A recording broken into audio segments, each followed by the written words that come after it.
From this to this. Oras na ba? 7:45. So yun, kanina pa kami nandito. Hindi pa kami ano. Ito yung mga computer engineering. Wala akong load. Tsaka ano, wala kaming bus na nasasakyan.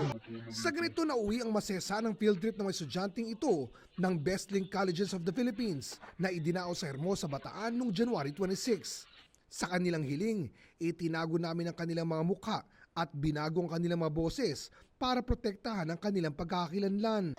Alas 6:30, makaraang matapos ang programa na ginanap sa isang resort noon, nagkaabirya daw ang mga estudyante noong uwian na.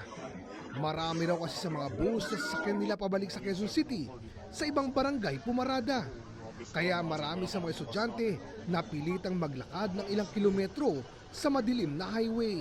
Time check, 9:14 p.m. Nung unay, nagagawa pang magbiro ng mga estudyante sa kanilang sinapit. Tara, Death March. Bataan Death March. Pero kalaunan, Bago ng oras na may trabaho pa bukas. Ano? ilan sa mga nakakita sa mga estudyante naawa at nag-alok ng tulong at inumin. Isa si Tony, di niya tunay na pangalan sa mga estudyanteng napilitang maglakad patungo sa mga bus na sasakyan pauwi. Sabi nung MC doon na first come first serve, kung sino yung unang makabuo or makapasok sa isang bus na mayroong 48 na katao is makakalis agad. Ayon kay Tony, tumagal daw ng kulang-kulang 4 na oras ang kanilang paglalakad. Di pa po ako nakakalahati nung 7 p.m.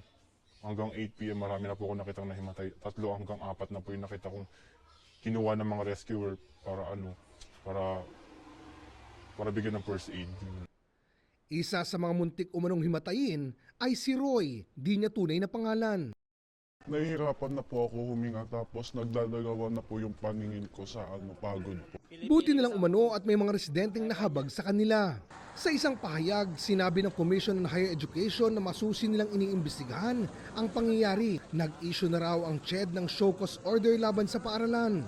Sinadya namin ang campus ng Best Link College sa Quezon City, pero ayon sa gwardiya, wala raw pasok at walang pwedeng kumausap sa amin. Ang Quezon City LGU na may sakop sa paaralan, sinabing magsasagawa rin ng imbestigasyon kaugnay sa insidente.